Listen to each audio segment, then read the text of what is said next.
Before I get started, I do consulting on where you can move. I'll work with you to find the perfect place for you to move to. There's more information at the end of the video about that. Now let's get started.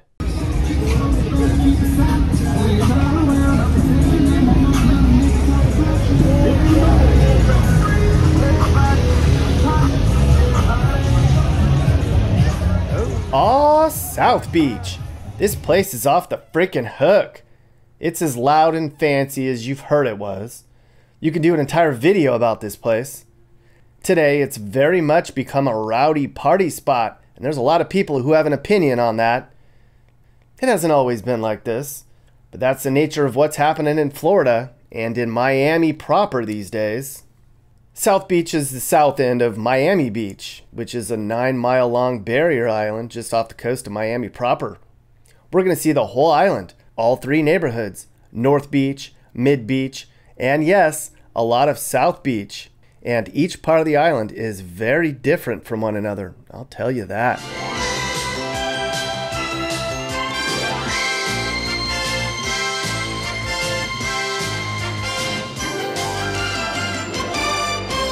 Now, South Beach is where we're going to spend a big portion of this video. That's because there's a lot to talk about. Mid Beach up the coast is much more chill and family friendly. It's a nice place to be. The north end of Miami Beach is mostly fancy homes.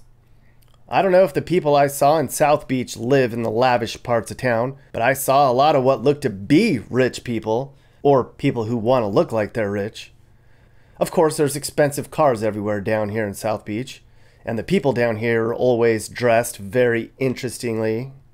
But it's the party that's the talk of the town. Or should I say parties, because this place is off the chain these days. It's so hopping down here now that locals are asking the city to shut it down.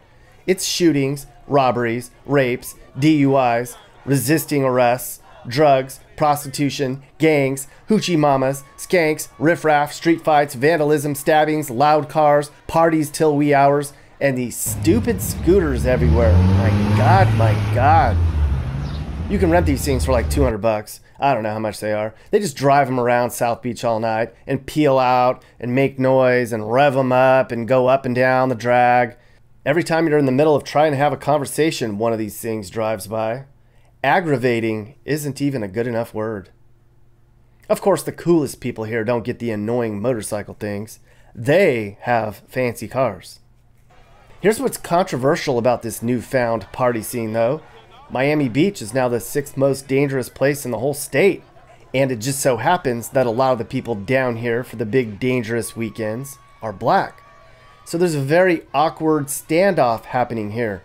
All the black out-of-towners feel discriminated against. You know, you're just trying to shut the party down because you don't like black people in your city. The black folks say they should be able to come and party here whenever they want. And the city's like, fine, we don't care who comes, just calm it down. Well, the NAACP is even getting involved in all this. Stay tuned for this drama. Some residents in South Beach are saying to cut drinks off at 10 p.m. or charge more money for the hotels. That'll run them out of town. They're tired of all the new tattoo parlors, the vape shops, the tacky t-shirt places. Anyways, it's like South Beach is becoming a combination of the Jersey Shore and Panama City. Some South Beach city leaders say they're embarrassed about how their community is turned upside down on busy weekends. We're going to talk with Miami Beach Commissioner Ricky Arriola later about that. This is way different than how things used to be here, but Miami Beach has changed a lot many times since its existence. The island of Miami Beach was created in 1945 by some rich guy who dumped a bunch of dirt in the ocean. After a while, it became a really nice place for middle-class families and Cuban refugees to come. But in the 70s and 80s, this place went to shit, and it got really, really bad. Like ghettos and drugs. It was terrible. It went on so long, everybody here thought Miami Beach was ruined forever. But then, Miami Vice!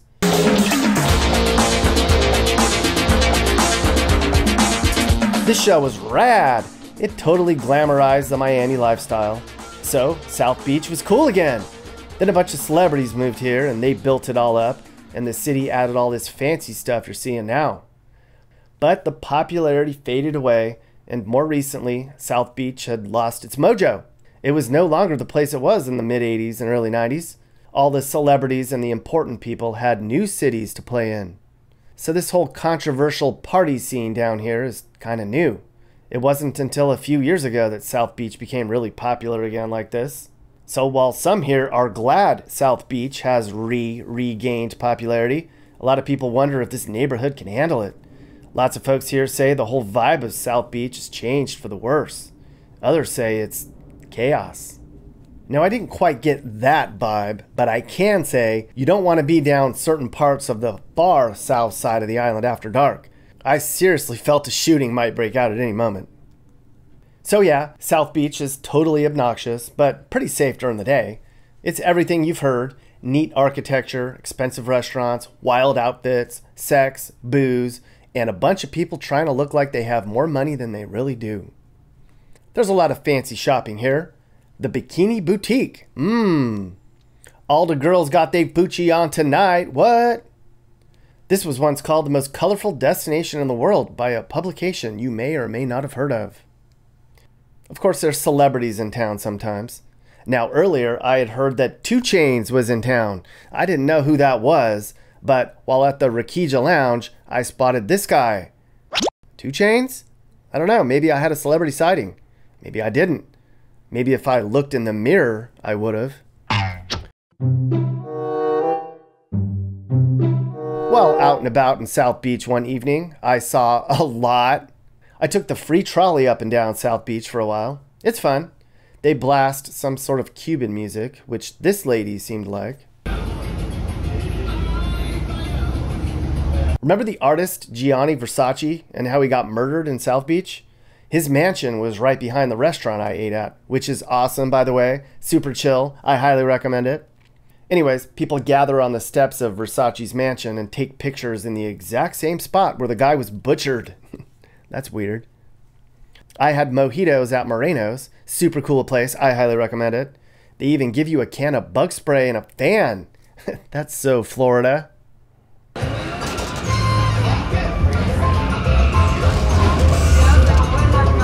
At night, everything sounds like Latin American music, honking, mufflers peeling out, and loud motorcycles. And it's like this till 5 a.m. some nights. There's a few homeless people and bums around, but not many. I'm sure they run them off. Can't have that in a tourist spot, right? South Beach is mostly clean, though I did see some trash in this pond area. Gotta clean that up, right? One thing you can't miss in South Beach is the fashion. Men's casual includes these hats, a gold chain, a white tee, flops, a visor, a fancy pair of sunglasses, or a large watch. Any of these in any combination. For women, it's tight shit, even if you're overweight or skanky. There's lots of women in bikini tops that shouldn't be wearing them too. Oh, and Cuban is a thing. That's gay Cuban. There's laid back and hipster and business and casual and cool casual and yoga lady and skanky and really skanky. The fashion is certainly entertaining. But other than sand and ocean, what does South Beach offer families? Not a lot. It's really not a warm feeling down here. Mid-Beach, though, is a different story. Mid-Beach extends from 24th Street to 63rd Street. It's a far more family-friendly, laid-back neighborhood. There's a lot of overpriced hotels, some fancy shopping, and a handful of nice outdoor areas to eat, but it's not nearly as crowded or crazy or loud as it is 10 blocks south. Parking here is easier. It's just quieter here. Mid-Beach is also where I stayed for the weekend. I'd heard it was the most chill part of Miami Beach, and I have to agree. It's upscale-ish, but not too upscale, though keep in mind, I was here in early May. This is also the only time I went to the beach. I mean, we have to talk about the beach, right? I mean, come on. Mid-Beach is very nice. A lot of the people out here are locals or high-end tourists, mostly.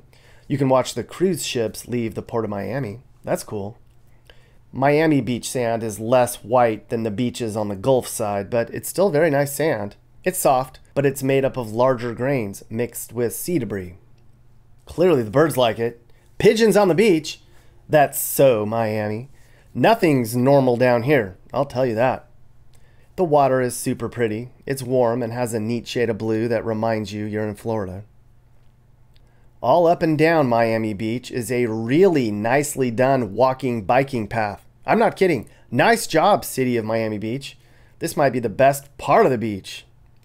In Mid-Beach, I stayed at the Circa 39, which was modestly priced. It has a really neat patio. And no, they didn't pay me to say that. Wait, what? It's gonna get demolished? That's so Miami. Here's what a typical beachside hotel pool looks like in Miami Beach. Now that's fancy, people. And I looked it up. It's $650 a night to stay here in the off season. Just so you know. I mean, there really aren't any neighborhoods in Miami Beach that are cheap. Look at those prices, people. And this is at a sorta average place, folks. Overall, Mid-Beach is probably my favorite part of Miami Beach. Maybe it's just the car screeching that's missing here that makes it so much more enjoyable. That was really annoying. We're going to show more of Mid-Beach later. And finally, we come to North Beach. To really get an idea of what North Beach is, I'll just drive around in fancy neighborhoods, because that's pretty much what it is. There's a handful of sophisticated hotels along the water, but it's mostly just residential at the north end of the island. The further north you get on the island, the fancier the homes get. You should Google Bell Harbor one day. Just wow, people. This is just an average neighborhood in North Beach, and look at how impressive this is. Good job, whoever can afford this. You did it. You could live here for $1 million smackers if you wanted to, but you'd have to get the money first. Most of this is pretty private, so you really can't see much. You just have to imagine it. All those bushes and walls are to keep you out, mister. Lots of billionaires and millionaires and other heirs around these parts. Here's what it looks like from some random person's backyard in North Beach. I didn't know them, but they were gone, so I went back there. You're looking at Biscayne Bay, and that's Miami in the background. Pretty cool, huh? Miami Beach is a very unique place. Most of it isn't really relaxing, but there's definitely a lot of culture here. Now earlier I had wondered if the people I saw in South Beach were locals or not. I bet these people on the north end never go down to South Beach. They probably have more sophisticated things to do, whatever that might be. So just a few things I wanted to touch on. I wanted to go over just a little bit of North Beach, how you would describe that, Mid-Beach, and then South Beach, I think is going to be a lot of the focus because, frankly, it's the most interesting part of Miami Beach, clearly. Mm-hmm. So I just wanted to kind of maybe talk to you a little bit about some of the stuff that's been going on. You know, I read up on the problems that South Beach is having with crime. And it seems to be pretty controversial because, you know, the people that are coming down are black, and a lot of people complain about traffic and crime and shootings. And it's like, well, are the black people not allowed to come to Miami Beach? And it's been really controversial, and it's been something that's been talked about a lot down there. How do you feel about what's going on in South Beach and how it's changed?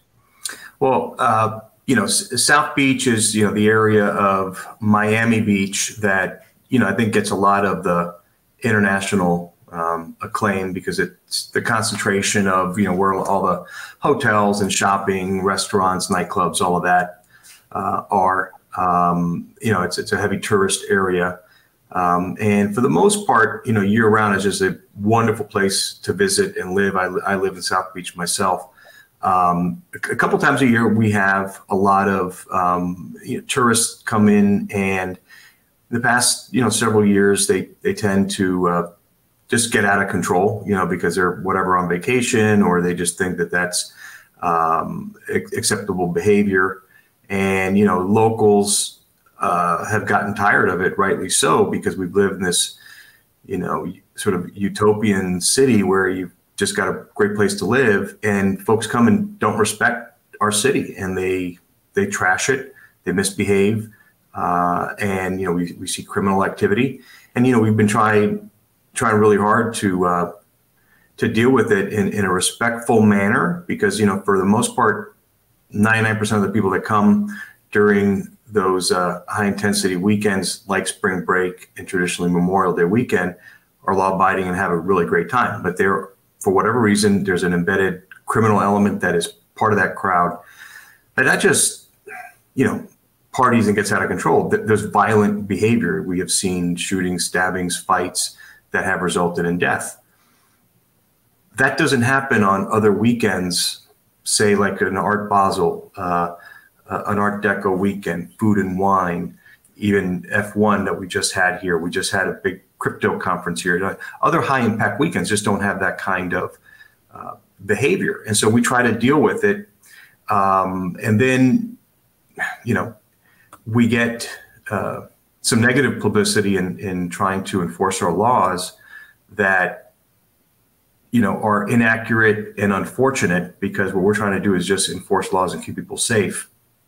But then, you get all the name calling, and that's intensified over the last 2 years as the cancel culture has taken root in media and in social movements. They won't address the criminal behavior and the victims of that criminal behavior. Instead, they try to attack the officials and law enforcement that are simply trying to maintain law and order and keep people safe. And it's unfortunate. And then you start getting, name called in an effort to shut you up without addressing the real underlying root causes and, what's happening. And so, this past year so far in 2022, we had a decent spring break compared to prior years, and then certainly a very good Memorial Day weekend. I think that's part of our efforts. We're getting better at dealing with these crowds.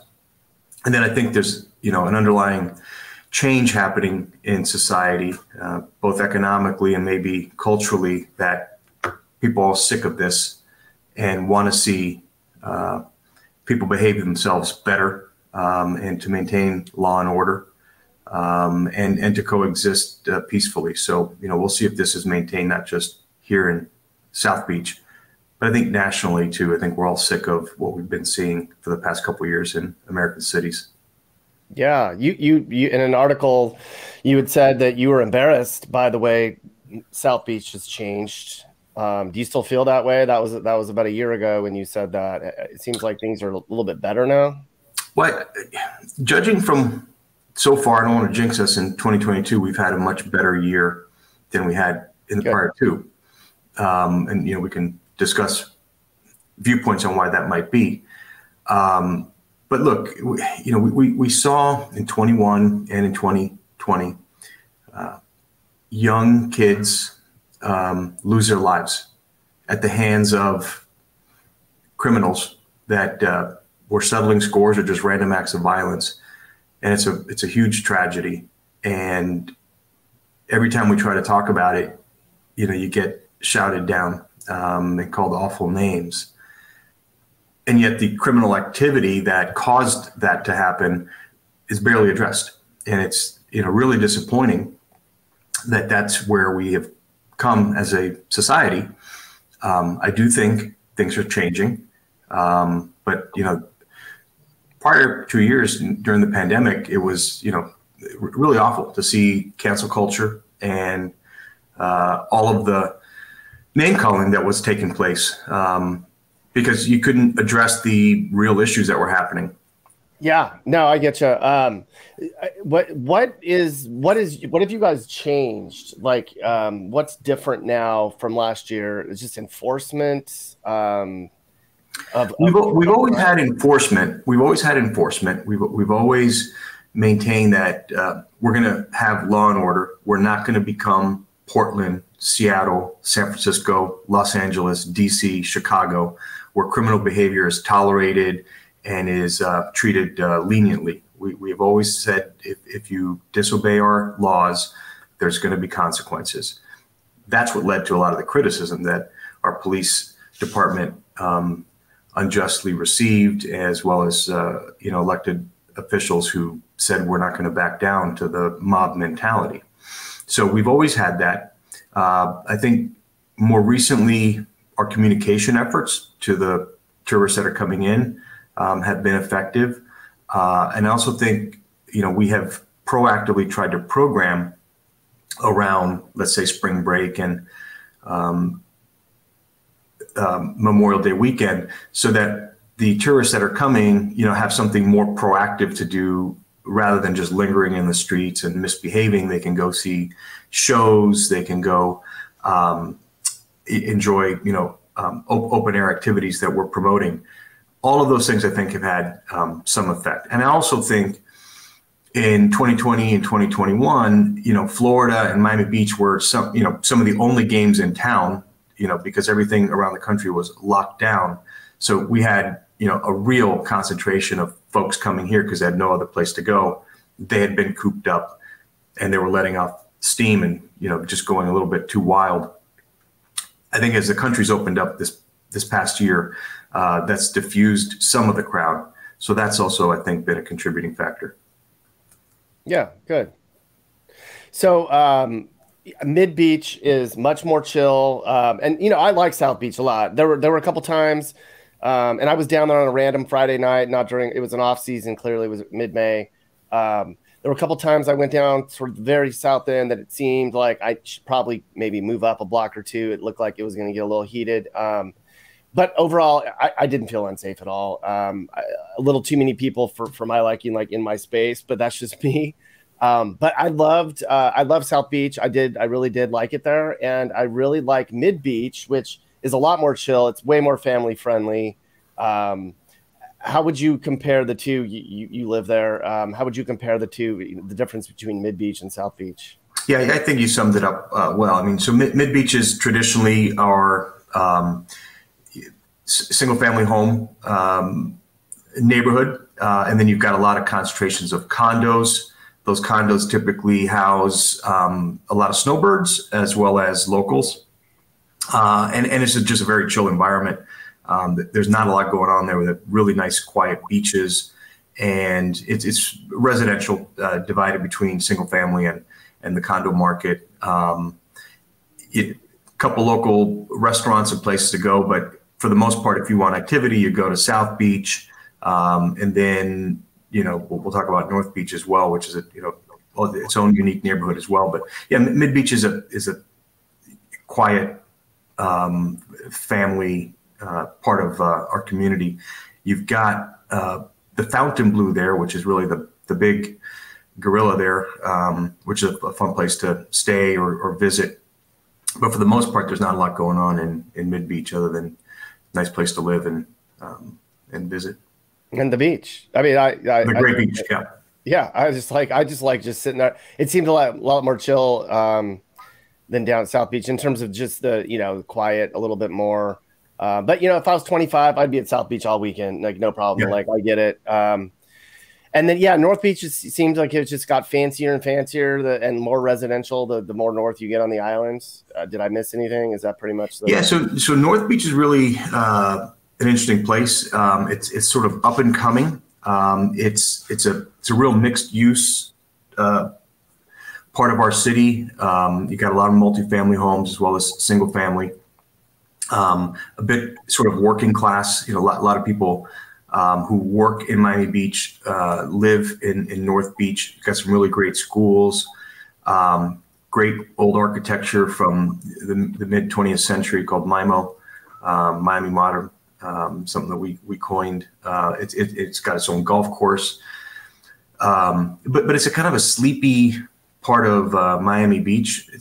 I love it up there. Some great little local. It's a very local place. Great local bars, local restaurants, easy access point if you live there, not only to Miami Beach but to the mainland. It's kind of a hidden gem. Most Miami Beach people want to keep it that way, but if somebody were to be moving to sort of, Dade County and want to live in Miami Beach, I always encourage them to check out North Beach because it's a little bit off the beaten path. It's got a little bit of a bohemian vibe.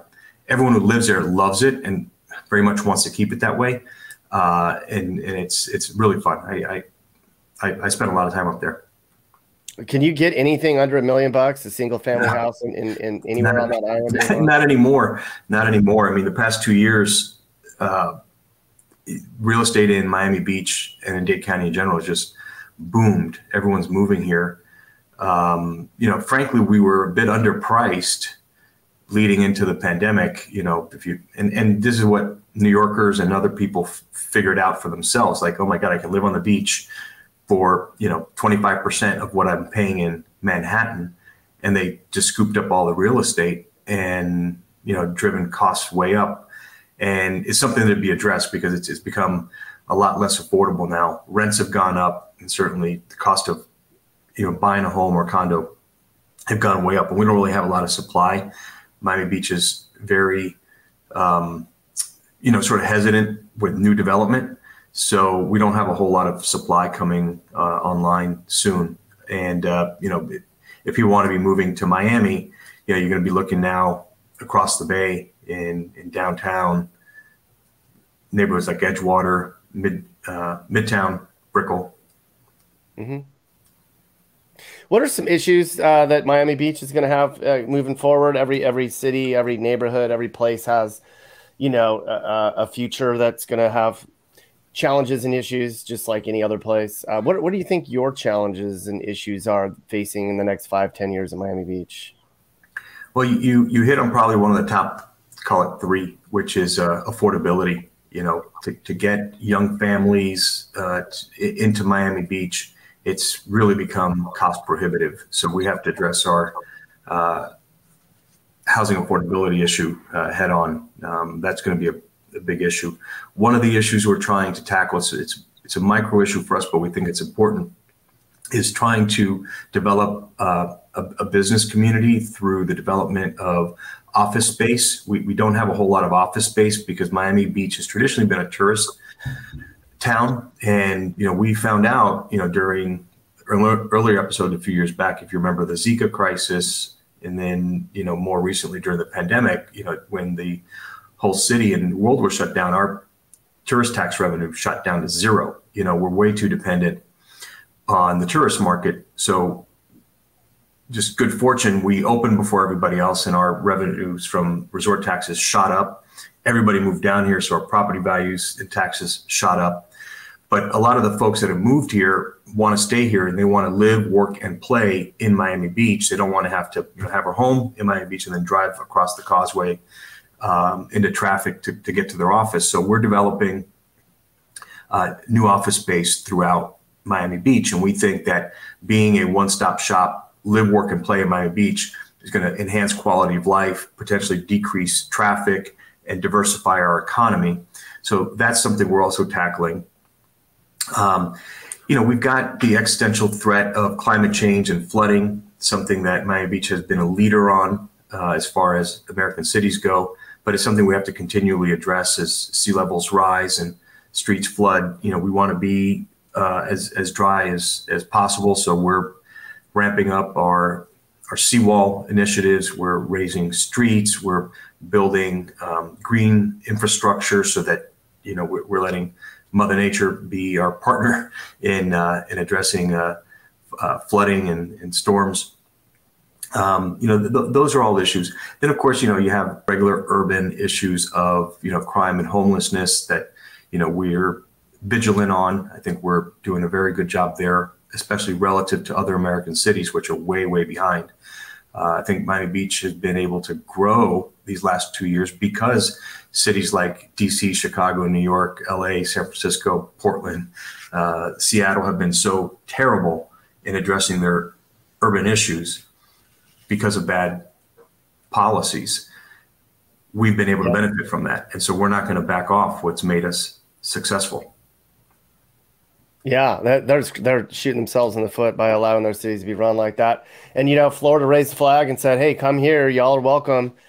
Freedom and safety and none of that other BS. And they're coming. And now y'all got what you wanted, because now you're like, oh, God, too many people. How are we going to deal with all this stuff? So, but it's a good problem to have, I guess. It's a good problem that, we're benefiting from it. There's obviously some side effects, particularly around affordability, that we have to address aggressively.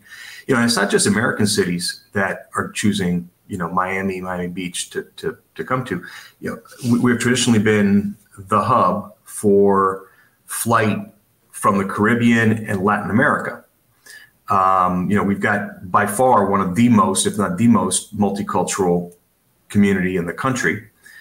Over 50% of residents were born outside of the country, okay, not just in another state or city, outside the country. So imagine how challenging it can be to assimilate people. More than 50% of your population is from another country.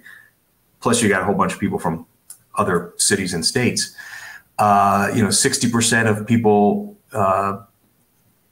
English is their second language. Okay, so we've got this very vibrant, interesting community that we have to integrate and assimilate that other cities don't have to deal with, but yet we thrive because of that diversity. And yesterday in Colombia, they elected a leftist Marxist rebel to be their new president.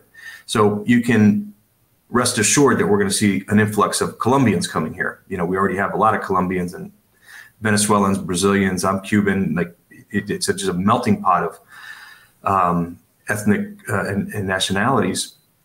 And so every time there's turmoil in one of these countries, Miami seems to be their next stop. So we're used to migration of folks fleeing disorder from their homelands or home cities. So we're going to get a new influx of Latin Americans very soon.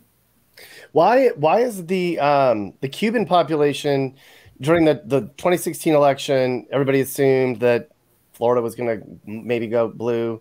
The Hispanic population usually goes, votes Democrat.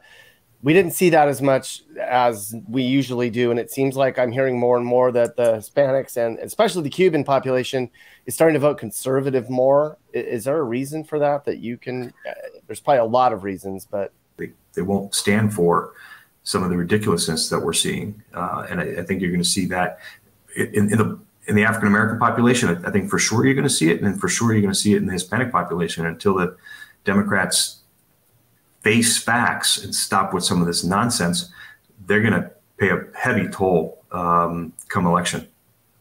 Yes, it's going to be easy pickings this year. I'll tell you that, Ricky. Yeah. I mean, it doesn't matter whether you're a Democratic pollster or certainly a Republican pollster, they're all saying it. I mean, this is going to be a red wave possibly like none other. And it's all self-inflicted wounds from the Democrats because they're just, in my opinion, and I'm still a registered Democrat, the policies are so extreme and so harmful to our country that the average American is just not going to tolerate it. No, they had a chance to drive the bus and drove it right off the cliff. Yeah. You only get the keys. And we're all paying the price. We are. They wrote the playbook on how to screw up a political party, and now they're still running the same plays. You stop throwing Hail Marys and just run the damn ball. Yeah. It's the economy, stupid. I mean, Clinton was a great candidate, and I voted for him 2 times and thought he was a good president. But he understood. It's the economy, stupid. Don't get too cute with some of these, fringe policies that you're forcing on people that aren't asking for it. Mm-mm. Are you looking to move and need advice? I do consulting. That's right. I'll sit down and talk about where the next perfect place for you and your family should be. I do it all the time. Together, let's find you a new home that's safe and checks all your boxes. You can get my email in the description to find out how I can help you find your perfect relocation. And I can also help you find your new house too. Email me and I'll work with you on not just helping you figure out where to move, but I can help you find your perfect home too. That's right. I know awesome, reliable agents all over the country, and I'd love to connect you to somebody who can help you search for that perfect home. Hey guys, if you learned something new about America or what it's like to live in America, great. You should think about subscribing and turning on your notifications. You can also click one of these videos or playlists for more. You can also now buy my songs on iTunes and other formats. Click the link in the description. Thanks for watching.